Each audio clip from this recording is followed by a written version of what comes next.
Alarm کی تیز آواز سے اس کی آنکھ کھلی تھی۔ اس نے مندی مندی آنکھیں کھولتے بلینکٹ اپنی آنکھوں سے اتارا تھا۔ صبح کی پہلی کرنیں چھن چھن کر کمرے کے اندر آ رہی تھیں۔ وہ اپنی آنکھوں پر ہاتھ رکھتی انگڑائی لے کر اٹھی تھی۔ دوسرے ہی لمحے اس زوردار جمائی آئی۔ وہ منہ پر ہاتھ رکھتے تیزی سے اٹھتی واش روم کی جانب بھاگی۔ یہ فاطمہ کی بچی کو تو میں ذرا بتاؤں کہا بھی تھا فوراً فجر کے بعد جانا ہے، مگر اس نیستی کی نیند پوری ہو جائے آج تو اس کی نیند کا وہ حال کروں گی کہ اسے دوبارہ سوتے وقت یہ خیال ضرور آئے گا کہ کہیں اس کے ساتھ پھر سے دوبارہ ایسا نہ ہو جائے۔ وہ فریش ہوتی باہر آئی تھی۔ گھڑی میں ٹائم دیکھا تو گھڑی 6 کا ہندسہ عبور کر چکی تھی۔ وہ فوراً سے آئینے کے آگے آ کر کھڑی ہوتی، اپنے لمبے گھنے بالوں کو کھولتی اور پر کنگھا پھیرنے لگی۔ ریشم جیسے خوبصورت بال پشت پر بکھر گئے تھے۔ وہ انہیں کنگھا کرتی، جوڑے کی شکل میں لپیٹتی، پشمینہ شال اپنے اوپر طریقے سے اوڑھتی باہر آئی۔ ہر جگہ خاموشی تھی، بالکل صبح کے وقت حویلی میں کوئی بھی نہیں اٹھتا تھا۔ بس بی جان اٹھتی تھی، وہ بھی فجر کی نماز پڑھ کر دوبارہ سے سو جاتی تھی، اس لیے ابھی اسے کسی کا بھی خطرہ نہیں تھا۔ وہ تیز تیز قدم اٹھاتے فاطمہ کے کمرے کی جانب بڑھی تو لاک پر ہاتھ لگاتے اس کا دماغ گھوم گیا، کیونکہ فاطمہ میڈم دروازے کو اندر سے لاک کر کے گہری نیند سونے میں مصروف تھی۔ یا اللہ، ایک تو میں اس فاطمہ کا کیا کروں؟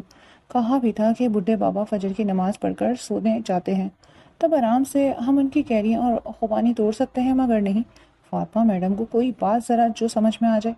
اور ایک وہ چچڑے بابا ہیں، کیا ہو جائے جو اپنے درخت سے 10-20 کیریاں اور خوبانیاں دے دیں، مگر نہیں، ایسے لوگوں کا تو اللہ الگ سے حساب لے گا۔ بھلا درخت اللہ نے انہیں دیا کیوں ہے؟ اسی لیے نا کہ وہ ضرورت مند کو وہ چیز دے دے جو وہ چاہتا ہے، مگر نہیں، مجال ہے جو یہ بڈھے بابا سدھر جائیں۔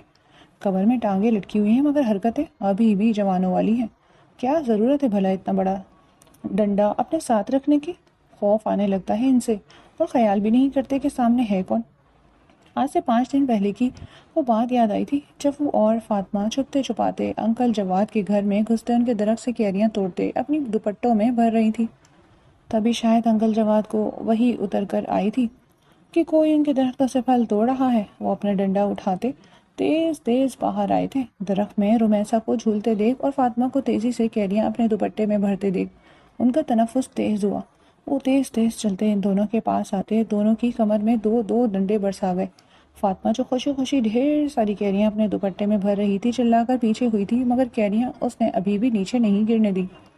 وہ ایک ہاتھ سے اپنی کمر کو سہلاتی جھنجھلائی ہوئی نگاہ سے جواد بابا کو دیکھ رہی تھی جب رمیسا کو کھور رہے تھے۔ رمیسا اوپر سے نیچے تک سہمتی تھوڑا سا اور درخت کے اوپر سمٹ کر بیٹھی، مگر جواد بابا کی لاٹھی اتنی لمبی ضرور تھی کہ وہ وہاں سے بھی رمیسا کو سیدھا کر سکتی تھی۔ کمر میں الگ جلن مچنی شروع ہو گئی تھی۔ اتنی سردیوں کے دن تھے، ہلکا پھلکا زخم بھی جانے میں بہت ٹائم لگاتا تھا۔ پھر یہ تو جواد بابا کی لاٹھی تھی جس کا نشان کم از کم 20 دن سے پہلے نہیں جاتا، اور انہوں نے ایک نہیں بلکہ 2 لاٹھیاں ان دونوں کی کمر میں برسائی تھی۔ جواد بابا سے کافی ساری بے عزتی کروانے کے بعد وہ دونوں بھی بالآخر گھر آ ہی چکی تھے۔ میرے باپ کی توبہ، رمیسا، آئندہ کے بعد تو میں کبھی بھی جواد بابا کے گھر نہیں جاؤں گی۔ دیکھو کتنی زور سے مارا ہے، اب تک جلن نہیں ختم ہوئی۔ وہ اپنے پیٹ سے لاتی ہوئی بولی۔ کیا ہو گیا فاطمہ، 2 ڈنڈوں سے ہوتا کیا ہے؟ دیکھ تو ذرا کتنی ساری کیریاں اور خوبانی مل گئی ہیں۔ مزے سے کم از کم کھائیں گے تو رمیسا کی اپنی ہی بات تھی، لیکن اس دن جواد بابا جاگ گئے تھے، جبکہ آج کے دن مشکل ہی تھا، کیونکہ فجر کی نماز کے بعد جب جواد بابا سوتے تھے تو پھر سیدھا صبح ہی اٹھتے تھے۔ وہ دروازے کو زور سے پیٹتی بھاگتے ہوئے کچن میں گئی کہ ڈپلیکیٹ چابی سے فاطمہ کے کمرے کا دروازہ کھول سکے۔ چابی لے کر بھاگتے ہوئے اس نے فاطمہ کے کمرے کا دروازہ کھولتے اندر قدم رکھا تھا۔ فاطمہ کو گہری نیند سوتے دیکھ رمیسا کا حلق تک کڑوا ہو گیا تھا۔ وہ تیز قدموں سے بیڈ سائڈ ٹیبل کے پاس آتی پانی سے بھرا ہوا جگ اٹھا کر فاطمہ کے اوپر انڈیل گئی تھی۔ فاطمہ جو گہری نیند سو رہی تھی اپنے اوپر ٹھنڈا ٹھنڈا پانی پڑنے سے ٹھٹر کر اٹھی۔ دوسرے ہی لمحے اپنے سامنے رمیسا کو کھڑے دیکھ وہ سارا معاملہ سمجھ گئی۔ جاہل عورت، اتنی سردی میں اتنا ٹھنڈا پانی کون ڈالتا ہے؟ نظر نہیں آ رہا تھا، سو رہی ہوں۔ ہاتھ سے اٹھا لیتی، ایک رکھ کے مارو کی چماٹ تمہارے منہ پر۔ کیا کہا تھا میں نے؟ تمہیں فجر کے بعد تیار رہنا ہے، مگر نہیں، خود سے تم اٹھ جاؤ، ایسا ہو ہی نہیں سکتا۔ جلدی جلدی منہ ہاتھ دھو کر چادر پہنو، جواد بابا کے گھر جانا ہے۔ کیا وہ اچھل کر دور ہوئی تھی؟ نہیں بابا نہیں، اس دن کی مار میں اب تک نہیں بھولی۔ میں دوبارہ جواد بابا کے گھر نہیں جاؤں گی۔ ارے بے وقوف فاطمہ، جواد بابا کی فجر کی نماز پڑھ کر سو جاتے ہیں، اور ابھی ابھی فجر ہوئی ہے، جواد بابا گہری نیند سو گئے ہوں گے۔ تم اور میں چلتے ہیں، ڈھیر ساری خوبانیاں اور کیریاں توڑ کر لائیں گے، کتنا مزہ آئے گا نا، اس پر نمک مرچ چھڑک کر کھائیں گے۔ رومی صاحب فاطمہ کو للچا رہی تھی۔ فاطمہ کے منہ میں پانی آنے لگا۔ دوسرے ہی لمحے وہ تیر کی تیزی سے باتھ روم کی جانب بھاگی۔ فریش ہو کر باہر آتے وہ اپنے اوپر پشمینہ شال ڈالتے باہر جانے کے لیے تیار کھڑی تھی۔ دونوں ہی مسکراتے ہوئے کمروں سے نکلتی جواد بابا کے گھر کی طرف قدم بڑھا چکی تھی۔ وہ دونوں اپنے ہاتھوں کو مسلتی تیزی سے جواد بابا کے گھر کی طرف جا رہی تھی۔ ٹھنڈی ہوا پورے زور و شور سے چل رہی تھی۔ سردی کے چکر میں ان دونوں کے گال سرخ پڑ گئے تھے۔ فاطمہ کو اب رومیسا پر غصہ آنے لگا تھا۔ کتنے مزے کی نیند ہوتی تھی سردیوں کی، اور وہ کتنی گہری نیند سو رہی تھی اپنی بلینکٹ میں۔ رومیسا کی بچی نے ساری نیند خراب کر رکھ دی۔ اب اسے کچی کیری اور خوبانی کھانے کا دل کر رہا تھا کہ جا کر اپنے کمبل میں دبک کر گہری نیند سو جائے۔ رومیسا واپس چلتے ہیں، مجھے بہت زور کی نیند آ رہی ہے۔ تم چپ رہو فاطمہ، یہ رہا جواد بابا کا گھر، اور یہاں پہنچ کر تم کہہ رہی ہو واپس چلے؟ بھائی تمہارا کیری اور خوبانی کھانے کا دل کرے یا نہیں، مگر میرا تو دل کر رہا ہے، اور اب تم آ گئی ہو تو میرے ساتھ چلو۔ وہ اس کا ہاتھ تھامتی تیزی سے جواد بابا کے باغ کی طرف گئی۔ وہ آسانی سے فاطمہ کا ہاتھ تھامتی پتھر پر چڑھتی دیوار عبور کر گئی تھی، جس کے بعد فاطمہ نے بھی پتھر پر قدم رکھتے وہ دیوار عبور کی۔ فاطمہ باغ کے اندر قدم رکھتی گہری سانس بھرتی اپنی شال کو دوبارہ سر پر چڑھا گئی، جو نیچے اترنے کے چکر میں اس کے سر سے ڈھلک کر کندھوں پر آ گئی تھی۔ اس سے پہلے کہ وہ دونوں آگے بڑھتی، دونوں کا اوپر کا سانس اوپر اور نیچے کا نیچے ہی رہ گیا۔ سامنے سے ہی جواد بابا لاٹھی ٹیکتے باہر آ رہے تھے۔ فاطمہ خوف کے مارے رومیسا کے پیچھے چھپ گئی تھی، جبکہ رومیسا خود خوفزدہ ہوتی پودے کے پیچھے چھپنے کی کوشش کر رہی تھی۔ سردی سے دونوں کے گال بری طرح سرد ہو چکے تھے۔ وہ بار بار ہاتھوں کو مسلتی، ہاتھوں کو گرمائش دینے کی کوشش کر رہی تھی، مگر سردی ہنوز ویسی کی ویسی ہی تھی۔ کہا تھا تمہیں میں نے کہ یہ جواد بابا شیطان کے چیلے ہیں، بڑے سوتے ہیں یہ فجر کے بعد۔ انہیں شاید پہلے سے ہی وہی اتر گئی تھی کہ آج ہم دونوں فجر کے بعد آ رہی ہیں، اس لیے آج یہ سوئے ہی نہیں۔ صحیح کہہ رہی ہو تم، بالکل لگتا ہی نہیں کہ یہ بوڑھے ہو چکے ہیں۔ واقعی پورے کے پورے شیطان ہیں یہ، کیا ضرورت تھی بھلا آج جاگنے کی، سو جاتے آج کل جاگ جاتے۔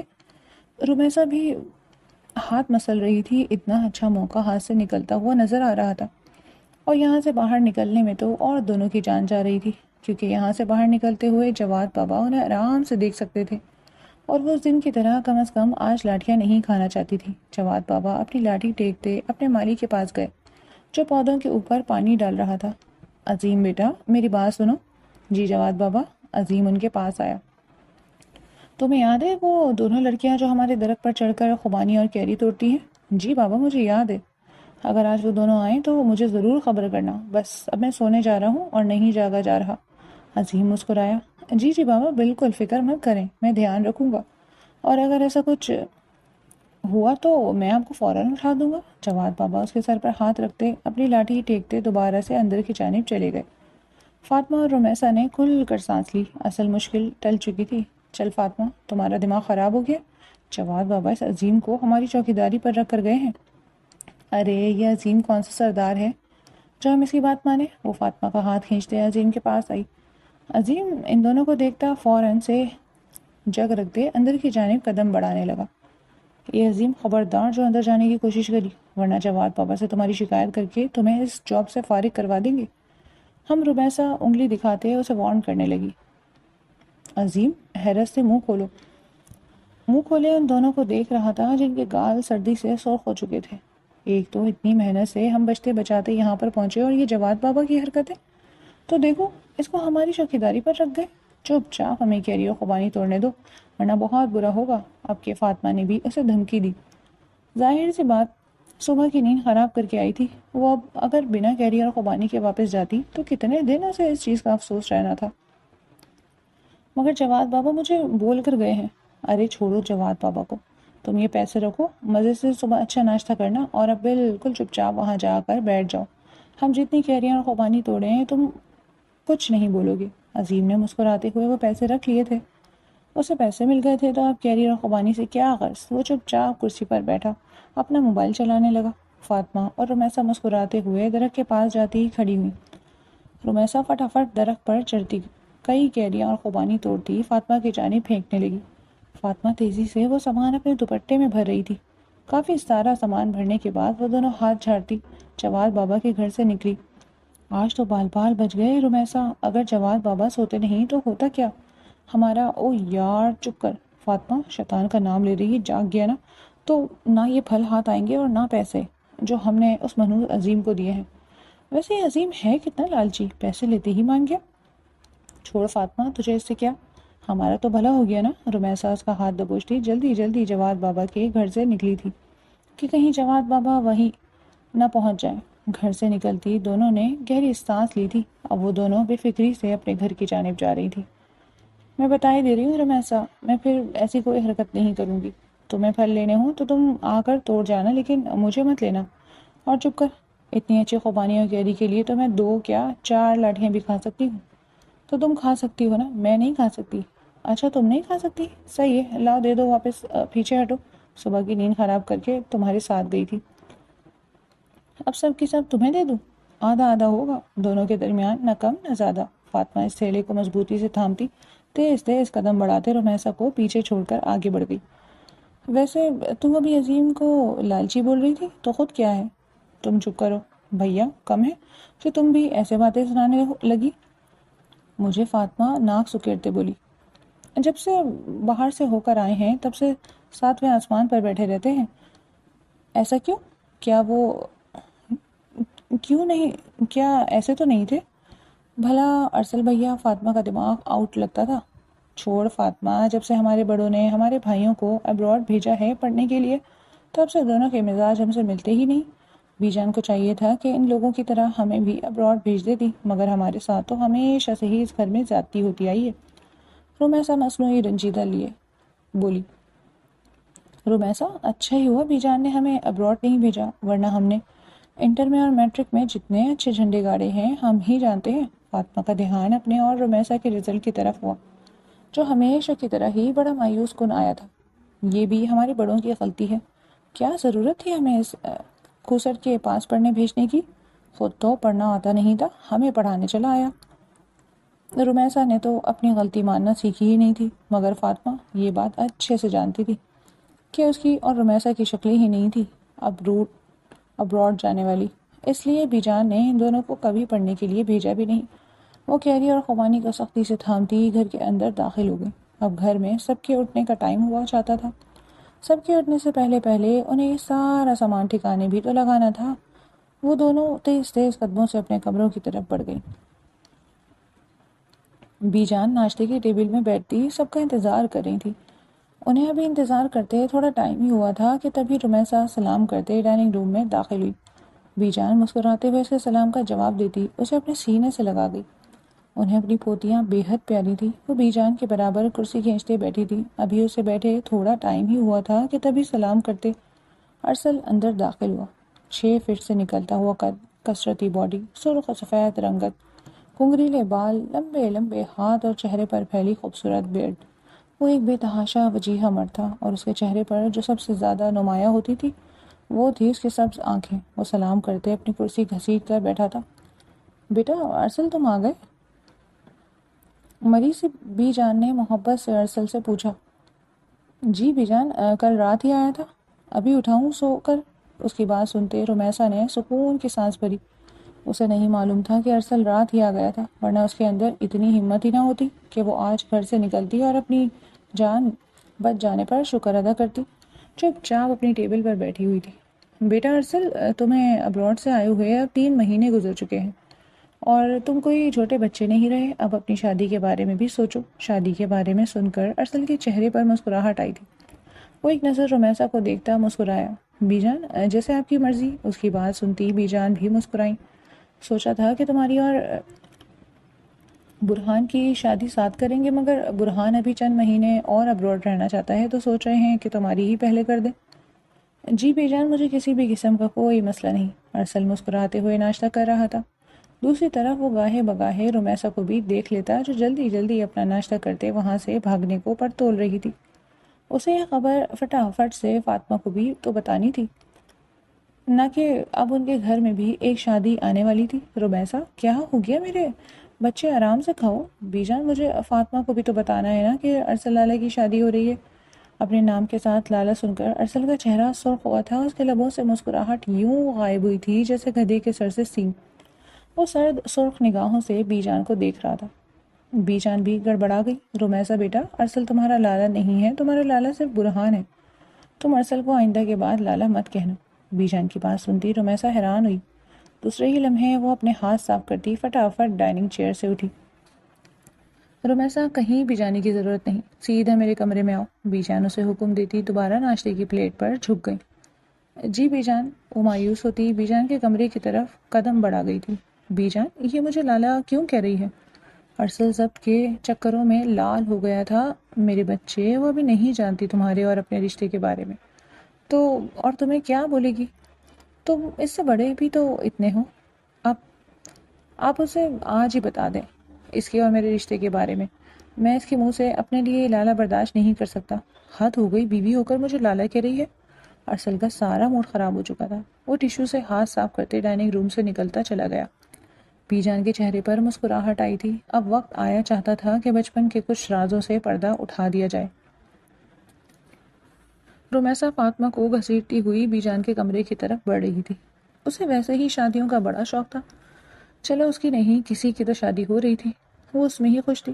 جانتی ہی نہیں تھی پاگل کی شادی کسی اور کی نہیں بلکہ اسی کی ہو رہی تھی۔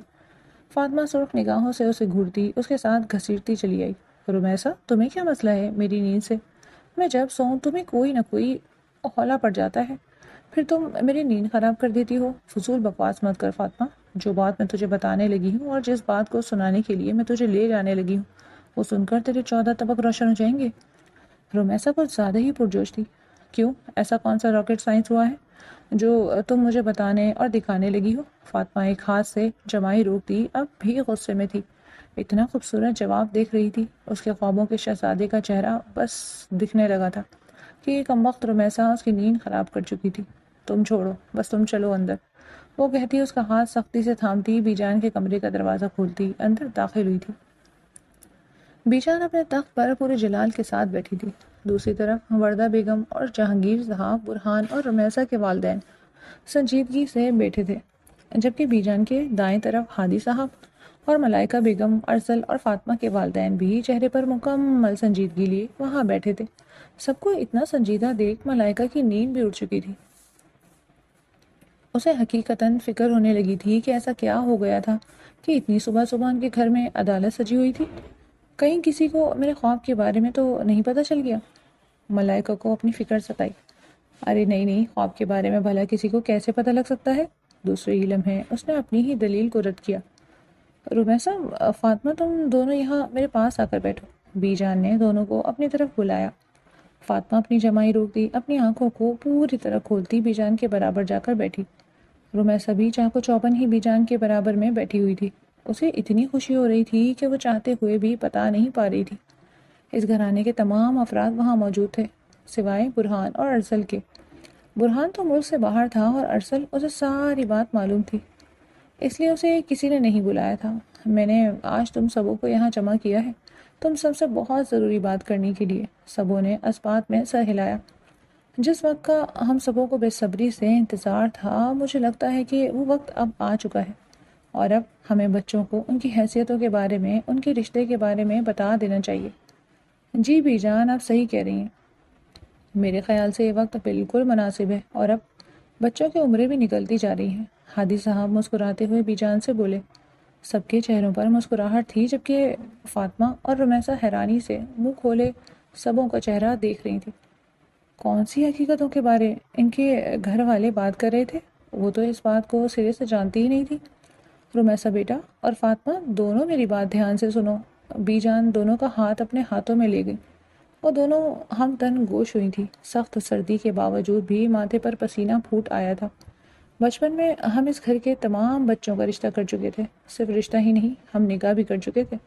ارسل کا نکاح اس گھر کے تمام افراد اور تمہارے دادا کی رضامندی سے ہم نے رمیسا سے کیا تھا۔ وہ رمیسا کا چہرہ اپنے ہاتھوں سے تھامتی اس کے ماتھے پر اپنے لب رکھ گئی۔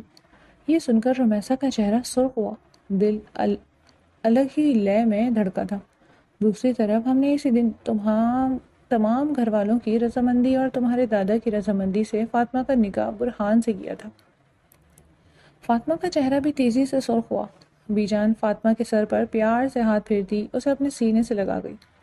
فاطمہ کا دل تیزی سے دھڑک رہا تھا، شرم سے اس کے جسم کا رواں رواں کانپ رہا تھا۔ اس کے تو فرشتوں کو بھی نہیں پتا تھا کہ جس بات کے لیے رمیسا اسے گھسیٹتی ہوئی وہاں لے کر آئی ہے وہ اس کی بات ہوگی۔ دونوں کے دلوں پر کسی کا نام نہیں لکھا تھا، اس لیے اپنے رشتے کی بات سن کر دونوں کا دل تیزی سے دھڑکا۔ دونوں سرخ چہرہ لیے نگاہیں جھکا گئی تھی، ہمت ہی نہیں ہو رہی تھی نگاہ اٹھا کر بات کرنے کی۔ تمام افراد مسکراتے ہوئے ان دونوں کو تک رہے تھے۔ جب آپ لوگ 5 سال کے تھے اور برہان اور ارسل 11-12 سال کے تھے تب ہم نے آپ لوگوں کا یہ نکاح کر دیا تھا، کیونکہ ہمارے خاندان میں خاندان سے باہر شادی نہیں ہوتی اور آپ دونوں کا اچھا جوڑ خاندان میں موجود تھا، اس لیے ہم نے باہر دیکھا بھی نہیں۔ بی جان سنجیدگی سے اب اپنی بات مکمل کرنے کے در پر تھے۔ اب آپ لوگوں کی عمریں ہو چکی ہیں کہ ہم آپ لوگوں کے فرض سے سبکدوش ہو جائیں۔ سوچا تو یہی تھا کہ برہان اور ارسل کی شادی ساتھ ہی کریں گے جیسے نکاح ساتھ کیا تھا، مگر برہان ابھی آ نہیں سکتا، اس لیے اس نے کچھ مہینوں کو ٹائم مانگا ہے۔ مگر ارسل تو گھر ہی ہے نا، تو ہم نے سوچا ہے کہ ہم ابھی ارسل کی شادی کر دیں اور برہان کے آنے کے بعد ہم برہان کی بھی شادی کر دیں۔ ارسل کو تو کسی چیز سے کوئی اعتراض نہیں، وہ بھی شادی پر راضی ہے۔ تو میں اب سب سے پوچھنا چاہ رہی تھی کہ آپ میں سے کسی کو کوئی اعتراض ہے؟ رمیسا نے چہرہ جھکا لیا۔ وہ جانتی ہی نہیں تھی کہ تھوڑی دیر پہلے جس کی شادی کے لیے اتنا خوش ہو رہی تھی وہ اس کی بیوی تھی۔ دل الگ ہی لے میں دھڑکنے لگا تھا۔ اتنا پیارا سا خوبصورت سا کزن، صرف کزن نہیں بلکہ شوہر تھا۔ دل گارڈن ہو گیا تھا۔ نہیں بی جان، بھلا ہمیں کیا اعتراض ہوگا؟ سبوں نے مسکرا کر اپنی بات مکمل کی تھی۔ تو پھر ٹھیک ہے، اس مہینے کے آخر میں ہم ارسل کی اور رمیسا کی رخصتی کر دیتے ہیں۔ باقی برہان کے آتے ہی ہم برہان کے بھی فرض سے سبکدوش ہو جائیں گے۔ بی جان فاطمہ اور رمیسا دونوں کو اپنے گلے سے اگائے پیار کرنے لگی۔ دونوں کے چہرے سرخ ہو رہے تھے۔ دونوں کو شرم سے یوں سر پڑتے دیکھ گھر والے بھی خوش تھے، ورنہ سبھی ڈر رہے تھے کہ کہیں کسی کو کوئی اعتراض نہ ہو، مگر سبھی خوش تھے، جس کی وجہ سے گھر والوں کو بھی اطمینان ہو گیا تھا۔ میری بچیاں تو خوش ہیں نا؟ بی جان فاطمہ اور رمیسا سے بولی۔ ان دونوں نے مسکرا کر اس بات میں سر ہلا دیا۔ چلو اب ہمیں تھوڑا آرام کرنا ہے، سب اپنے اپنے کمرے میں جاؤ۔ بی جان ان دونوں کے سر پر ہاتھ پھیرتی کھڑی ہوئی تھی۔ وہ دونوں بھی دوپٹہ صحیح سے پہنتی کھڑی ہوتے تیر کی سی تیزی سے باہر بھاگی۔ وہ کم از کم اب گھر والوں کی نظروں کا سامنا نہیں کرنا چاہتی تھی۔ فاطمہ کے کمرے میں پہنچتی رمیسا چیخ کر فاطمہ کے گلے لگی۔ جان سے پیاری دوست اس کی بھابھی بھی تھی، کتنی خوشی ہوئی تھی اسے یہ سن کر۔ دوسری طرف فاطمہ بھی بے حد خوش تھی، اسے یہ دونوں ہی رشتے بہت پسند آئے تھے۔ جان سے پیاری دوست اس کی بھابھی تھی، اس کے بھائی کی بیوی، اسے اور کیا چاہیے تھا؟ فاطمہ، ہم دونوں کبھی بھی ایک دوسرے سے جدا نہیں ہوں گے۔ رمیسا کی آنکھیں نم ہوئیں۔ فاطمہ بھیگا سا مسکرا دی۔ بچپن سے وہ دونوں دعا کرتی آئی تھیں کہ اللہ انہیں کبھی بھی الگ نہ کرے، ان کی شادی ایک ہی گھر میں کروائے، اور آج ان کی دعا قبول ہو گئی تھی۔ دل دونوں رشتوں کے بارے میں جان کر ہی بے حد خوش تھا۔ رمیسا ارسل کا احساس کر کر اور زیادہ شرما رہی تھی۔ چلو، برہان تو ابھی ملک میں ہی نہیں تھا، مگر ارسل صاحب تو گھر میں ہی تھے نا، کیسے رمیسا ارسل کے سامنے دندناتی ہوئی پھرتی تھی؟ کیا وہ ویسے اس کے سامنے جا سکتی تھی؟ وہ سوچتی ہوئی بری طرح سرخ ہو رہی تھی، اور وہ کتنا سرخ ہو رہی تھی، میرے بھائی کی بیوی بن کر۔ فاطمہ رمیسا کو دیکھ کر بولی۔ رمیسا نے ہنستے ہوئے اس کے کندھے پر دھاڑی۔ چپ کرو تم۔ اچھا میری بات سنو، تمہارے نکاح کے بارے میں معلوم ہوا ہے؟ کیا تم بھیا سے نہیں ملو گی؟ پاگل ہو گئی ہو فاطمہ، میں کیسے مل سکتی تھی؟ واہ واہ، بچپن میں تو تم کہتی تھی کہ تم بڑی ہو کر بالکل نہیں شرماؤ گی اور اپنے دولہے کو خود ہی پہلے مبارکباد دو گی، اور آج تمہیں شرم آ رہی ہے؟ ارے نہیں شرم نہیں آ رہی، بس پھر ٹھیک ہے، جا کر لالا کو مبارکباد دو گی تم، ورنہ میں مان لوں گی کہ تم صرف باتوں کی شہنشاہ ہو، ہوتا کچھ نہیں ہے تم سے۔ ٹھیک ہے، زیادہ مہارانی مت بنو۔ برہان بھائی ذرا پاکستان تو آئیں، پھر تمہیں بتاتی ہوں۔ بہت ہوا، میں اڑ رہی ہوں نا۔ رمیسا کا چہرہ یہ سوچ کر ہی سرخ ہو رہا تھا کہ وہ ارسل کو مبارکباد دینے جائے گی، مگر نکاح کا سن کر اس کا دل خود بھی ارسل کے سامنے جانے کا تمنائی ہوا۔ آخر وہ بھی تو یہ دیکھنا چاہتی تھی نا کہ اس نکاح سے وہ کتنا خوش تھا۔ دل ایک ملاقات کا تمنائی ہوتا جا رہا تھا، ایک ملاقات ضروری تھی، ضروری جینے کے لیے۔ رات کے 8 بج گئے تھے۔ عموماً ارسل رات کے 11 اور 12 بجے تک ہی گھر آتا تھا۔ نہ جانے کیوں اس کا دل ہاتھ میں ہی نہیں آ رہا تھا۔ جب سے اپنے نکاح اور ارسل کے رشتے کے بارے میں اسے معلوم ہوا تھا، تب سے ہی دل کی الگ ہی حالت تھی۔ یوں دھڑک رہا تھا جیسے پتہ نہیں کیا ہو گیا۔ وہ آئینے کے آگے کھڑی اپنا چہرہ دیکھ رہی تھی۔ سرخ و سفید رنگت، نیلی آنکھیں، خوبصورت عریض اور گلابی پنجے ہوئے لب۔ وہ ایک بے تحاشا خوبصورت لڑکی تھی۔ کیا کروں، ارسل تو ہوں گے نہیں اپنے کمرے میں، کیوں نہ جو کل ایک ریل دیکھی تھی ویسے ہی ویڈیو بناؤں۔ بڑا اپنے بندے کی ہوڈی پہن کر فلیکس مار رہی تھی۔ سوچ رہی ہوں میں بھی ارسل کی کوئی ہوڈی لے لوں، ایسا فلیکس ماروں گی کہ ساری دوستیں جل کر راکھ ہو جائیں گی۔ وہ پشمینہ شال طریقے سے اپنے اوپر ڈالتی کمرے سے نکلی۔ ارسل اس وقت گھر نہیں ہوتا تھا، اس لیے راستہ صاف تھا۔ سامنے سے ہی نو عمر ملازمہ گزر رہی تھی۔ اے شیلا، بات سنو۔ جی چھوٹی بی بی۔ جی ارسل صاحب ہیں گھر پر؟ نہیں بی بی جی، وہ اس وقت گھر پر نہیں ہوتے۔ اوکے تم جاؤ۔ کوئی میرے بارے میں پوچھے تو کہہ دینا میں کام کر رہی ہوں۔ شیلا سر ہلا کر وہاں سے چلی گئی۔ وہ مسکراتے ہوئے قدم قدم چلتی ارسل کے کمرے کی جانب بڑھ رہی تھی۔ ارسل کے کمرے کے باہر رکتی وہ ارسل کے کمرے کا دروازہ کھول کر اندر داخل ہوئی۔ خوبصورت خوشبو نے اس کا استقبال کیا۔ اسے یاد آیا تھا یہی تو وہ خوشبو تھی جس میں ہمیشہ ارسل بسا ہوا آتا تھا۔ آج اسے یہ خوشبو ہمیشہ سے زیادہ پیاری لگی تھی۔ وہ اس کا شوہر لگتا تھا، بھلا اسے کیوں پسند نہ آتی؟ وہ کمرے کے اندر داخل ہوتی مسکرائی۔ کمرہ بے حد خوبصورت تھا۔ گرے کلر کا خوبصورت پینٹ پر گرے کلر کا ہی فرنیچر بہت جچ رہا تھا۔ دیواروں کی وال پر جگہ جگہ ارسل کی تصویریں لگی ہوئی تھی۔ وہ مسمرائز سی ہوتی ان تصویروں کے پاس آئی۔ ہر تصویر میں ارسل اپنی وجاہت سمیت موجود تھا۔ کسی میں آنکھوں سے مسکرا رہا تھا تو کسی میں لبوں سے مسکرا کر دوسرے پر سحر پھونک رہا تھا۔ وہ نرمی سے ارسل کی خوبصورت اتار چکی تھی تصویر جو اسے سب سے زیادہ پسند آئی تھی۔ ظاہر سی بات ہے اس کا شوہر تھا، ایک چیز تو رکھنے کا اس کا بھی حق تھا نا۔ وہ اس تصویر کو چپکے سے اپنی شال میں چھپا گئی۔ دل تیزی سے دھڑکا تھا، کہیں کوئی اسے یہ سب کرتے ہوئے نہ دیکھ لے۔ وہ مسکراتے ہوئے ارسل کی وارڈروب کے پاس آئی۔ جو چیز وہ لینے آئی تھی، بھلا وہ چیز چھوڑ کر وہ کیسے جا سکتی تھی؟ وہ اس کی وارڈروب کے پاس جاتے ہی اس کی وارڈروب کھول گئی۔ خوشبو کا ایک تیز جھونکا اس کے نتنوں سے ٹکرایا تھا۔ وہ خوشگوار حیرت سے اس کے تمام کپڑوں کو الٹ پلٹ کر دیکھنے لگی۔ کافی دیر کی چھان بین کے بعد اسے ارسل کی ایک ریڈ ہوڈی بے حد پسند آئی۔ وہ اس کو وارڈروب سے باہر نکالتی اس پر ہاتھ پھیرتی مسکرائی تھی۔ اس ہوڈی میں ارسل بھی تو کتنا پیارا لگ رہا تھا۔ وہ مسکراتے ہوئے اس کی ہوڈی کو ہینگر سے باہر نکالتے واش روم کی جانب بھاگی۔ تھوڑی ہی دیر بعد وہ ہوڈی زیب تن کیے باہر آئی۔ پشمینہ شال اب ارسل کے بیڈ پر پڑی تھی۔ ساتھ ساتھ ارسل کی وہ تصویر جو اس نے اپنے ساتھ لے جانے کے لیے رکھی تھی وہ بھی اب بیڈ پر پڑی تھی۔ وہ اپنے بالوں کو جوڑے سے آزاد کرتی آئینے کے آگے آ کر کھڑی ہوئی تھی۔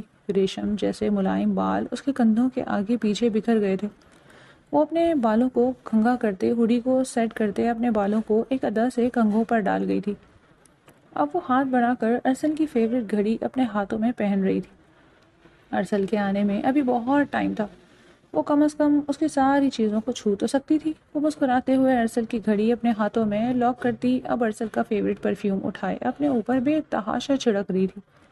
کمرہ پرفیوم کی مہک سے خطرناک حد تک مہکنے لگا۔ اب وہ ریڈ لپسٹک اٹھائے اپنے لبوں پر لگا رہی تھی۔ تھوڑی سی ہی سنگھار کے بعد اس کا روپ چمک اٹھا۔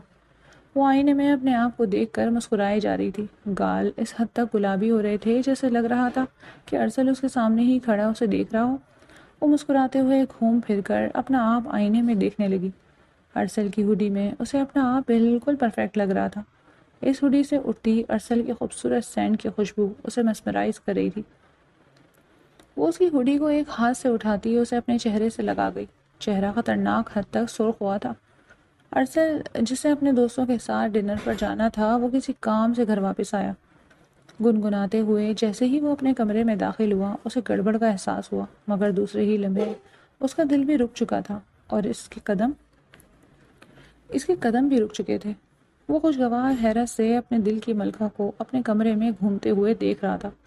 وقت کے ساتھ ساتھ اس کے لبوں میں پہلے سے زیادہ مسکراہٹ آتی جا رہی تھی۔ سامنے کھڑی لڑکی دل لے جانے کا حوصلہ رکھتی تھی، اور ارسل، وہ تو کئی سال پہلے ہی اسے اپنا دل دے چکا تھا، مگر آج پھر سے ایسا محسوس ہو رہا تھا کہ وہ پھر اسے اپنے شکنجے میں کس رہی تھی۔ وہ دیوار کی اوٹ میں کھڑا ہوتے رومیسا کی حرکتیں چیک کرنے لگا۔ رومیسا اپنے آپ کو ہر زاویے سے تکتی مسکرا رہی تھی، اور ارسل اسے دیکھتا اپنے جذبات پر قابو پا رہا تھا۔ یہ لڑکی اس کے جذبات کو ہوا دے رہی تھی۔ اف، کیا بندہ ہے میرا! اللہ جی، تھینک یو جو آپ نے مجھے ارسل جیسا اتنا خوبصورت اور ہینڈسم شوہر دیا۔ کیا ہی بتاؤں اللہ جی آپ کو، جب سے مجھے معلوم ہوا ہے کہ ارسل میرے شوہر ہیں، میں کتنا خوش ہوں، کوئی نہیں جانتا۔ وہ مسکراتے ہوئے گول گول گھوم رہی تھی، اور ارسل اپنا دل ہاتھ میں لیے اس مسکراتے ہوئے تک رہا تھا۔ وہ اسے کیسے پتا تھا کہ وہ تو آج خوش ہوئی تھی؟ ارسل تو نہ جانے کتنے سالوں سے اس بات پر خوش تھا۔ اب وہ بیٹھ کے سائڈ آتی اس کی فوٹو فریم کو اپنے ہاتھوں میں اٹھا گئی تھی۔ ارسل کو یاد آئی تھی کہ یہ تصویر اس کی ابروڈ کی تھی، جب اس نے اپنے دوستوں کے ساتھ ایک آخری بار ڈنر کیا تھا۔ وہ تصویر اس کی بیوی کو سب سے زیادہ پسند آئی۔ دوسرے ہی لمحے وہ اپنی جگہ پر کھڑا رہ گیا۔ رومیسا اس کی تصویر کو ہاتھ میں اٹھائے اس کی تصویر کو چوم رہی تھی۔ اب ارسل کو خود پر قابو پانا مشکل لگا۔ دوسرے ہی لمحے وہ دیوار کی اوٹ سے نکلتا سامنے آ گیا۔ رومیسا جو اپنے آپ میں مگن تھی، اپنے سامنے ارسل کو دیکھ کر اس کے لبوں سے چیخ برآمد ہوئی۔ دوسرے ہی لمحے اس کے ہاتھوں سے وہ تصویر چھوٹی۔ ارسل نے بھاگ کر اس تصویر کو پکڑا، نہیں تو اس کی بیوی کی پسندیدہ فوٹو فریم ٹوٹ جاتی، اور یہ ارسل ابھی برداشت نہیں کر سکتا تھا۔ یہاں کیا کر رہی ہو تم؟ وہ مسکراتی نگاہوں سے اسے دیکھتے بولا۔ وہ میں ارسل ارے چپ کرو بے وقوف لڑکی، شوہر ہوں تمہارا۔ وہ اس کے لبوں پر ہاتھ رکھتے لالا بولنے سے اسے باز رکھ گیا۔ رومیسا نے بھی اپنے لبوں پر ہاتھ رکھا تھا۔ یہ وہ کیا بولنے والی تھی؟ ارسل کی موجودگی نے اسے بھوکلا دیا تھا۔ کچھ پوچھ رہا ہوں تم سے، رومیسا کیا کر رہی تھی یہاں؟ وہ جانتا تو تھا کہ رومیسا یہاں کیا کر رہی تھی، مگر رومیسا کے منہ سے بھی سننا چاہتا تھا۔ وہ ارسل، وہ ہمارا وہ کیا کر رہی ہو؟ بول بھی دو ارسل۔ بی جان نے مجھے بتایا ہے کہ آپ کا اور میرا نکاح بچپن میں ہی ہو گیا ہے، اسی لیے بی جان نے کہا تھا میں آپ کو مبارکباد دے دوں، اس لیے میں آپ کو مبارکباد دینے آئی ہوں۔ مبارک ہو ارسل آپ کو، وہی کی سانس میں بولتے ہوئے ہڑبڑا گئی۔ ارسل کے لبوں پر بڑی تیزی سے مسکراہٹ چمکی تھی، اتنی ہی تیزی سے وہ اپنے مسکراہٹ چھپا گیا۔ جھوٹ بول رہی ہو مجھ سے، میں نے سب دیکھ لیا۔ تم یہاں کیا کر رہی تھی؟ کیا دیکھا؟ ارسل کو اپنا نام آج سے پہلے کبھی اتنا پیارا نہیں لگا جتنا ابھی لگ رہا تھا۔ ویسے تمہیں معلوم ہے رومیسا، یہ ہوڈی مجھے بہت پسند ہے جو تم نے زیب تن کر رکھی ہے۔ او جی، اس کا چہرہ تیزی سے سرخ ہوا تھا۔ وہ تو بھول ہی گئی تھی کہ وہ اس کے سامنے اسی کی ہوڈی پہن کر کھڑی تھی، ساتھ میں شال بھی نہیں لی ہوئی تھی۔ اسے اور خفت کا احساس ہوا۔ ارسل مسکراتے ہوئے اس کے چہرے پر پھیلتے رنگوں کو دیکھ رہا تھا۔ مگر مجھے یہ تمہارے اوپر اور بھی زیادہ پیاری لگ رہی ہے۔ وہ ایک ہاتھ سے اس کے چہرے کو اوپر اٹھا گیا۔ رومیسا نے اس کی آنکھوں میں آنکھیں ڈالی۔ دوسرے ہی لمحے اس نے جھجک کر اپنی آنکھیں دوبارہ آرس پر گرا دی۔ اس شخص کی آنکھوں میں بولتے جذبے اسے بھونکلا رہے تھے۔ ارسل اسے یوں شرماتا دیکھ بمشکل اپنی مسکراہٹ رو کے کھڑا۔ ان لمحوں کے لیے اس نے کب سے انتظار کیا تھا۔ اب تم خود چل کر اس کمرے میں آ گئی ہو تو کیا خیال ہے آج ہی رخصتی کر لیں؟ وہ معنی خیزی سے بولتے مسکرایا۔ رومیسا کی ایسی حالت اسے واقعی مزہ دے رہی تھی۔ نہیں ارسل، یہ آپ کیا کہہ رہے ہیں؟ وہی جو تم سن رہی ہو میری جان۔ اب وہ اس کے بالوں کی جھولتی لٹ کو اپنی انگلی پر لپیٹ گیا۔ رومیسا کا اوپر کا سانس اوپر اور نیچے کا نیچے ہی رہ گیا۔ دوسرے ہی لمحے وہ اس کے چہرے کو اپنے ہاتھوں میں تھامتے شدت سے اس کی پیشانی پر اپنے لب رکھ گیا۔ اس لمحے کا اس نے نہ جانے کب سے انتظار کیا تھا۔ رومیسا کا چہرہ سرخ ہوا، اس کا دل تیزی سے دھڑک اٹھا۔ وہ ارسل کے سینے پر ہاتھ رکھتی اسے خود سے دور ہٹانے لگی۔ ارسل مسکراتے ہوئے اسے اپنے سینے سے لگا گیا۔ میری جان، رومیسا نے پورے ہوش و حواس میں یہ الفاظ سنے تھے۔ دوسرے ہی لمحے اس کا چہرہ پہلے سے زیادہ سرخ ہوا تھا۔ ارسل کے دل کی دھڑکن اسے صاف بتا رہی تھی کہ اس کا شوہر اسے کتنا چاہتا تھا۔ میری جان، رخصتی سے پہلے میرے کمرے میں ہو، تیار ہو کر کھڑی ہو، بتاؤ میں خود پر قابو کیسے پاؤں؟ وہ ارسل، دیکھیں بی جان کی آواز آ رہی ہے، لگ رہا ہے وہ مجھے بلا رہی ہیں۔ وہ بھاگتے ہوئے دروازے کی جانب گئی تھی۔ رکو، ارسل کی سخت آواز پر اسے رکنا پڑا۔ ارسل بیڈ کی جانب جاتے اس کی شال اور اپنی فوٹو فریم اٹھائے اس کے پاس آیا۔ رومیسا کا دل کانوں میں بجنے لگا۔ تم میری بیوی ہو اور میں بالکل ہی برداشت نہیں کروں گا کہ تم کسی کے بھی سامنے بے پردہ جاؤ۔ تم پر صرف اور صرف میرا حق ہے اور تمہیں اپنی عزت کا خیال رکھنا ہوگا۔ وہ کہتا نرمی سے پشمینہ شال اس کے کندھوں پر ڈال گیا۔ رومیسا نے طریقے سے شال اپنے سر پر اوڑھتے اپنے اوپر لپیٹی۔ اس سے پہلے کہ وہ ارسل کے کمرے سے نکلتی، ارسل اس کا ہاتھ تھامتا اسے دوبارہ سے روک گیا۔ میری جس تصویر کو تم چھپ چھپ کر چوم رہی تھی، کیا اسے لے کر جانے کا ارادہ نہیں ہے؟ شرارتی آواز سن رومیسا نے تیزی سے اپنے لبوں کو دانتوں تلے دبا دیا۔ کیا ارسل اسے وہ سب کرتے دیکھ چکا تھا؟ اسے بے تحاشا شرم محسوس ہوئی۔ ارے میری جان، ان پر ظلم کیوں کر رہی ہو؟ ان پر ظلم کرنے کا حق صرف اور صرف ارسل شاہ کا ہے، وہ کہتا نرمی سے اس کے لبوں کو دانتوں کی قید سے آزاد کر گیا تھا۔ رومیسا سرخ چہرہ لیے ارسل کو دیکھ رہی تھی، جو واری جانے والی نگاہوں سے اسے ہی تک رہا تھا۔ وہ آہستگی سے اس تصویر کو اپنے ہاتھ میں پکڑتی تیزی سے وہاں سے بھاگی۔ وہ اب ارسل کی نگاہیں خود پر برداشت نہیں کر سکتی تھی۔ اس کے لبوں پر بے حد خوبصورت مسکراہٹ تھی، گال یوں ہو رہے تھے جیسے اسٹرابیری۔ ارسل مسکراتے ہوئے اپنے کمرے کے اندر داخل ہوا۔ میری جان، ایک بار تم میری پناہوں میں آ جاؤ، وعدہ کرتا ہوں خود سے تمہیں کہیں جانے نہیں دوں گا۔ رومیسا تیزی سے بھاگتے ہوئے فاطمہ کے کمرے کے اندر گھسی۔ اب وہ گہری گہری سانس لیتے ارسل کی تصویر کو اپنے سینے سے لگا گئی تھی۔ صبح کی پہلی کرنیں چھن چھن کر ارسل کے کمرے کے اندر آ رہی تھیں۔ وہ کروٹ بدل بدل کر سونے کی کوشش کرنے لگا، مگر صبح خیزی کی عادت اسے اٹھا چکی تھی۔ وہ لمبی سی جمائی لے کر کھڑا ہوتا آئینے کے آگے آ کر کھڑا ہوا۔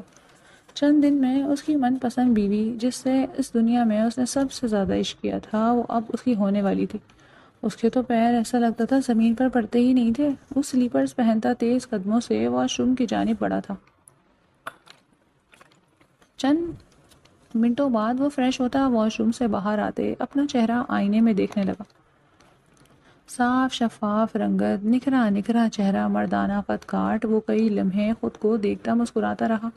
دوسرے ہی لمحے وہ قد بڑھاتے کھڑکی کے پاس جاتے، کھڑکی کو مکمل کھولتے باہر دیکھنے لگا، مگر دوسرے ہی لمحے وہ چونکا، وہیں رک گیا۔ سامنے ہی اس کی بہن اور اس کی بیوی پکڑم پکڑائی کھیلنے میں مصروف تھی۔ یہ دیکھتے ہی کئی پل وہ اپنی جگہ رکا، مگر وہ دوسرے ہی لمحے مسکرا رہا تھا۔ میڈم کی شادی ہونے والی ہے کچھ ہفتوں میں، اور میڈم کی بچوں والی حرکتیں ہی نہیں گئی۔ کچھ عرصے میں میری میڈم خود ممی کے رتبے پر فائز ہو جائیں گی، اور آج بھی بچی ہیں۔ ارسل کو اس پر بے تحاشا پیار آیا تھا۔ رخصتی تک کا انتظار کرنا اس کے لیے بھی بہت مشکل تھا۔ رومیسا اور فاطمہ بھاگ بھاگ کر ایک دوسرے کو پکڑنے کی کوشش کر رہی تھی، مگر دونوں ہی ایک دوسرے کے ہاتھ آ کر نہیں دے رہی تھی۔ ارسل کافی دیر ان کو اس طرح دیکھتا رہا، اپنی بیوی کو اپنی آنکھوں کے سامنے دیکھ اس کے دل میں کتنی راحت اور کتنا چین سکون اتر گیا۔ بس وہی جانتا تھا، فاطمہ کی بچی، ہاتھ لگ جاؤ میرے۔ سوچ بھی نہیں رہی اپنی دوست کے بارے میں کہ کچھ عرصے میں اس کی شادی ہو جائے گی، پھر اس کے بعد کہاں یہ سارے گیم، اس کے بعد تو زندگی مصروف ہو جائے گی۔ بس کر دے رومیسا، تو انسان بننے والی چیز نہیں ہے۔ تو لالا کو انسان بنا دے گی، مگر خود تو ایسی کی ایسی ہی رہے گی۔ فاطمہ بھی فاطمہ تھی، اس کی زبان کے آگے تو کوئی بھی نہیں ٹھہر سکتا تھا۔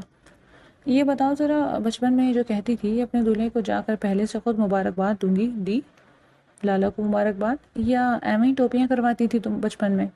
شوخی بننے کے لیے فاطمہ نے شرارت سے رومیسا سے پوچھا تھا۔ کوئی نہیں، پوچھ لینا اپنے لالا سے جا کر مبارکباد۔ تمہارے لالا کو میں نے دے ہی دی، وہ تو بیچارے شرما شرما کا پاگل ہو گئے تھے۔ لگ ہی نہیں رہا تھا کہ ہم دونوں کے رشتے میں بیوی ہوں اور وہ شوہر۔ ایسا شرما رہے تھے کہ ایسا لگ رہا تھا کہ وہ بیوی ہیں اور میں شوہر۔ بڑائیاں مارنے میں رومیسا کو کوئی پیچھے نہیں چھوڑ سکتا تھا، مگر وہ الگ بات تھی کہ اس کے گال تپ کر گلابی ہو رہے تھے، چہرہ چاہتے ہوئے بھی جھوٹ نہیں بول پا رہا تھا۔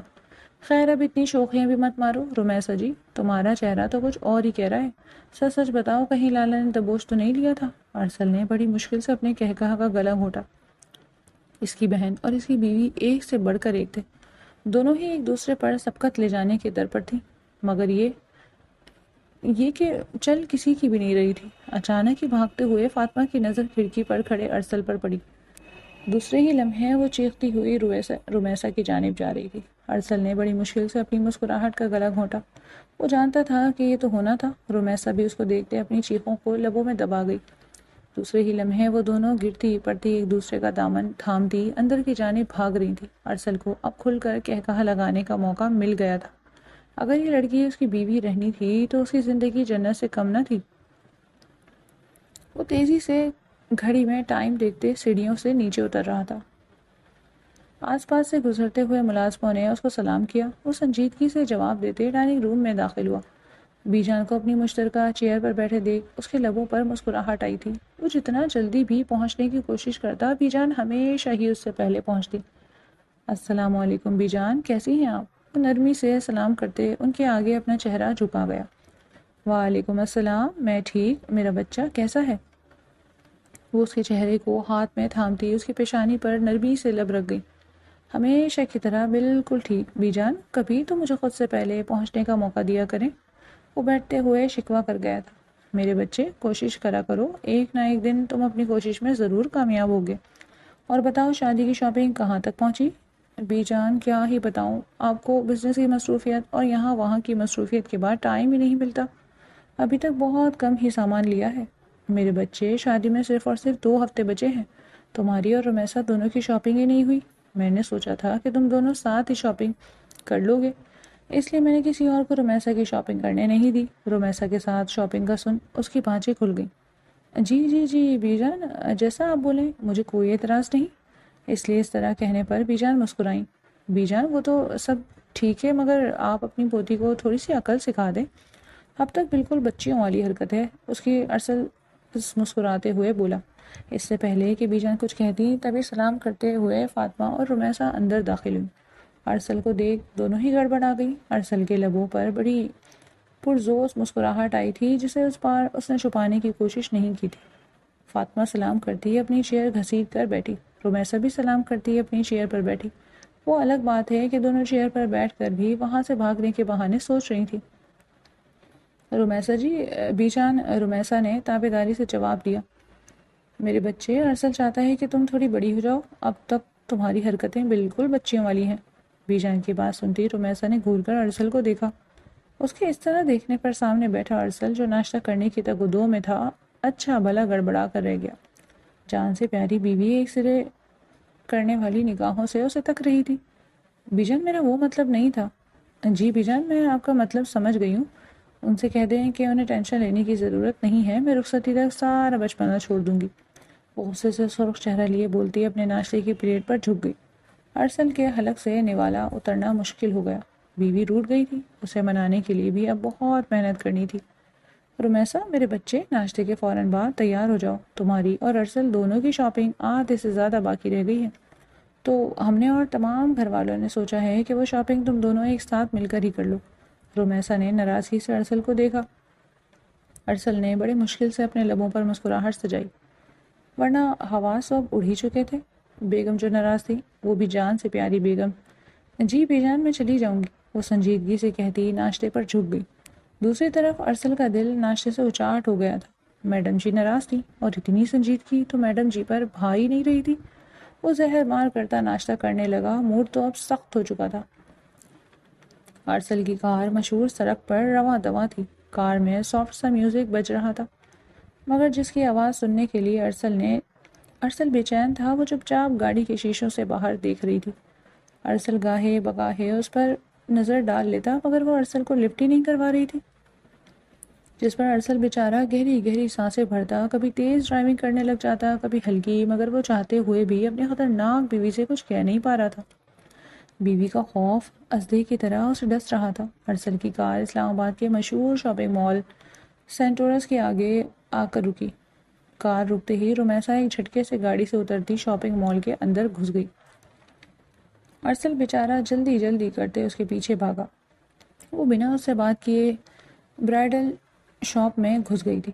ارسل زبردستی کی مسکراہٹ اپنے چہرے پر سجاتا اس کے پیچھے پیچھے جاتے اس کا ہاتھ پکڑ گیا۔ رمیسا نے ایک جھٹکے سے اسے اپنا ہاتھ اس سے چھڑوایا۔ میری جان، قسم سے غلطی سے کہہ دیا، بی جان سے، مجھ سے تم اتنی سنجیدہ بالکل برداشت نہیں ہو رہی، پلیز پہلے جیسی ہو جاؤ۔ لے دے کر ارسل نے رمیسا سے کہہ ہی دیا تھا کہ وہ اس کی اتنی خاموشی برداشت نہیں کر پا رہا۔ رمیسا نے خطرناک گھورتی نظر اس پر ڈالی۔ دوسرے ہی لمحے وہ ارسل کو مکمل طور پر اگنور کرتی ایک برائڈل ڈریس کے آگے آ کر کھڑی ہوئی۔ اس ڈریس کے سامنے کھڑی ہوتی وہ اس کا دوپٹہ اتارتی اپنے اوپر ڈال گئی۔ ارسل کے لیے زمان و مکان کی گردش رک گئی۔ وہ سانس روکے اپنی جان سے پیاری بیوی کو دیکھتا رہ گیا۔ دوسرے ہی لمحے وہ اس کے پاس آتا اس کا ہاتھ تھام گیا۔ رمیسا نے دوبارہ سے اس کا ہاتھ جھٹک دیا۔ میری جان، بہت پیاری لگ رہی ہو، بالکل میرے دل کی ملکہ لگ رہی ہو۔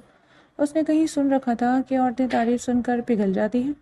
اسے اس وقت تعریف ہی کرنا یاد آ رہا تھا، مگر دوسرے ہی لمحے رمیسا کے چہرے پر گلاب کے جیسے کھلتے رنگ دیکھ ارسل کو آج اس بات پر مکمل طور پر یقین آ گیا تھا کہ لڑکیاں واقعی ہی تعریف کے لیے سب کچھ چھوڑ دیتی ہیں۔ وہ بڑی مشکل سے مسکراہٹ دباتا اب اپنی بیوی کی شاپنگ میں مدد کروا رہا تھا، اور رمیسا اس سے یوں بات کر رہی تھی جیسے وہ اس سے ناراض ہوئی ہو۔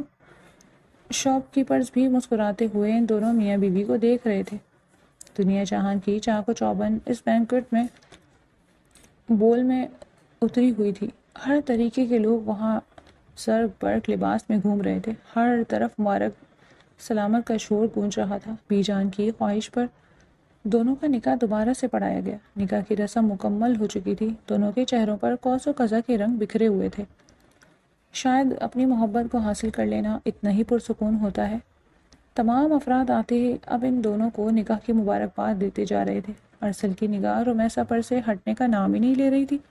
رمیسا بے تحاشا خوبصورت لگ رہی تھی۔ وہ ادھر ادھر دیکھتے ہوئے بھی گاہے بگاہے رمیسا پر نظر ڈال لیتا۔ رمیسا اس کی نظر سے خائف ہوتی، پہلو پر پہلو بدل رہی تھی، چہرے پر سرخی یوں اتر رہی تھی جیسے اس کا چہرہ ہی ایسا ہو۔ ارسل اس کے چہرے پر اتنے خوبصورت رنگوں کو اترتے دیکھ بڑی مشکل سے اپنی نظریں اس پر سے ہٹا رہا تھا۔ یہ عورت اس کا ایمان ڈگمگا دیا گیا کرتی تھی۔ وہ نرمی سے اس کی مہندی سے سجے نازک ہاتھوں کو اپنے ہاتھ میں لیتے ان پر شدت سے اپنے لب رکھ گیا۔ سب کے سامنے اس حرکت پر رمیسا کا چہرہ انار کی مانند سرخ ہوا تھا۔ دوسرے ہی لمحے وہ اس کے ہاتھوں سے اپنا ہاتھ نکالنے لگی، مگر ارسل اپنی گرفت اس کے ہاتھ پر مضبوط کرتے اب اس کے ہاتھ کی چوڑیوں سے کھیل رہا تھا۔ رمیسا کا چہرہ بری طرح گلابی ہوا۔ فاطمہ نے اپنے بھائی بھابھی کو یوں دیکھ کر نظروں ہی نظروں میں ان کی نظر اتاری، ساتھ ہی ساتھ وہ ان کی خوشی و خرم زندگی کی دعا کرنا نہیں بھولی۔ اسے بے اختیار ہی برہان یاد آیا۔ جس دن سے اپنے اور برہان کے رشتے کے بارے میں معلوم ہوا تھا، دل تو اسی دن برہان کے لیے دھڑکنا شروع ہو گیا۔ رمیسا ارسل کے ہاتھ سے اپنا ہاتھ کھینچتی دور ہوئی تھی۔ میری جان، جتنا مجھ سے دور بھاگنا ہے بھاگ لو، آج تو تمہارے سارے راستے مجھ پر ہی آ کر ختم ہوں گے۔ وہ اس کا ہاتھ دوبارہ سے اپنے ہاتھوں میں تھامتے اس کے ہاتھ پر اپنے لب رکھ گیا۔ رمیسا گلاب کی مانند کھل کھلائی تھی۔ ہر آنکھوں نے ان دونوں کی نظر اتاری تھی۔ رخصتی کی رسم ادا کر دی گئی۔ حویلی میں کافی ساری رسموں کے بعد فاطمہ اور کچھ لڑکیوں کی معیت میں رمیسا کو ارسل کے کمرے میں پہنچا دیا گیا۔ وہ اس خوابناک کمرے کو دیکھتے مسکرائی تھی۔ کمرہ اس کی توقع سے بڑھ کر خوبصورت لگ رہا تھا۔ لگ ہی نہیں رہا تھا کہ کمرے کے اندر پھول ہیں، لگتا تھا کہ وہ کمرہ ہی پھولوں سے بنا تھا۔ وہ مسکراہٹ لیے پورے کمرے کو دیکھ رہی تھی۔ اسے کمرے کو دیکھ کر دل سے خوشی ہوئی۔ ابھی وہ کھڑی ہی تھی کہ تبھی دروازہ کھلتے ارسل اندر داخل ہوا۔ اسے یوں کھڑے دیکھ ارسل کے لبوں پر بے ساختہ مسکراہٹ آئی۔ جھانکتی آنکھوں سے وہ اسے اس کمرے کے اندر گھومتا پھرتا دیکھتا۔ آج فائنلی وہ اس کمرے میں آ چکی تھی۔ وہ دروازہ لاک کرتے رمیسا کی جانب قدم بڑھا گیا۔ اس کے ہر قدم پر رمیسا کو اپنا دل دھڑکتا ہوا محسوس ہوا۔ وہ اس کے برابر آ کر بیٹھتے اس کے ہاتھ کو نرمی سے اپنے ہاتھ میں تھام گیا۔ جانتی ہو رمیسا، ایک عرصے سے اس کمرے میں تمہیں اپنی بیوی کی حیثیت سے دیکھتا رہا ہوں میں۔ تم جانتی ہی نہیں تھی اس رشتے کے بارے میں، مگر میں تو باخبر تھا نا۔ اور اللہ نے نکاح کے بولوں میں اتنی طاقت ڈالی ہے کہ نکاح کے کچھ عرصے بعد ہی میں تم سے محبت کرنے پر مجبور ہو گیا تھا۔ لیکن آج خوشی جانتی ہو کس چیز کی ہے؟ آج تم فائنلی اس جگہ آ چکی ہو جو تمہارے لیے پہلے ہی مختص ہو چکی تھی۔ وہ نرمی سے اس کی چوڑیوں سے کھیلنے لگا۔ اس کی باتیں سنتی رمیسا کی آنکھیں نم ہوئی۔ اس کے دل پر محبت کی پہلی کوپل جو پھوٹی تھی وہ ارسل کے نام کی ہی تھی، اور اللہ نے اسے مایوس نہیں کیا تھا۔ اللہ نے اسے وہی شخص دے دیا تھا جس سے اس نے محبت کی تھی۔ ارسل اب نرمی سے اس کے ہاتھ پر ڈائمنڈ کی رنگ پہنا رہا تھا۔ وہ جھلملاتی نگاہوں سے ارسل کو دیکھ رہی تھی۔ دوسرے ہی لمحے ارسل نے اس کا ہاتھ اپنے ہاتھوں میں تھامتے اس کے ہاتھوں پر اپنے رب رکھے۔ میری جان، بہت محبت کرتا ہوں تم سے، اتنی کہ بتا نہیں سکتا، مگر ثابت تو کر سکتا ہوں نا۔ میں وعدہ کرتا ہوں کہ میں ساری عمر تم سے وفادار رہوں گا۔ تمہارے بعد اگر میری زندگی میں کوئی عورت آئے گی تو وہ صرف اور صرف میری بیٹیاں ہوں گی۔ اس کے علاوہ میں آج اس دنیا کی تمام عورتوں سے منہ موڑتا ہوں۔ اس کی یہ بات رمیسا کے دل کو لگی۔ میں بھی ارسل، میں بھی آپ سے بہت محبت کرتی ہوں۔ میرے لیے اس دنیا میں آپ ہیں، بلکہ میرے لیے میری پوری دنیا ہی آپ ہے۔ آپ کے علاوہ اس دنیا میں میرے لیے کوئی خاص نہیں۔ ارسل نے نرمی سے اس کے چہرے کو اپنے ہاتھ میں تھامتے اس کی پیشانی پر اپنے لب رکھے۔ محبت کا پہلا لمس بڑا جاندار تھا۔ رمیسا دل سے اس کی ہو چکی تھی۔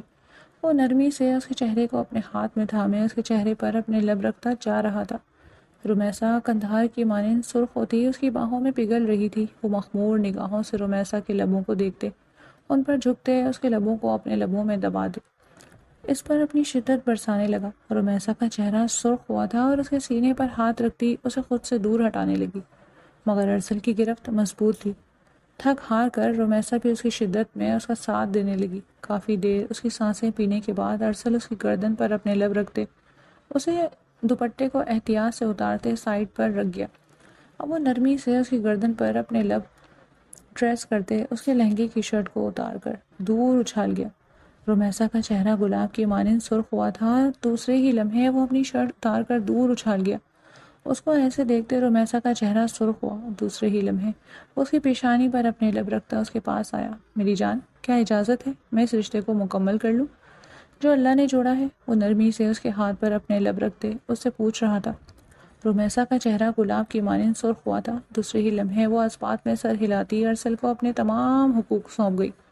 ارسل گھٹا بن کر اس پر چھاتے اس کے جسم کو اپنے لبوں سے چھوتے اس کی اور خود کی روح ایک کر گیا۔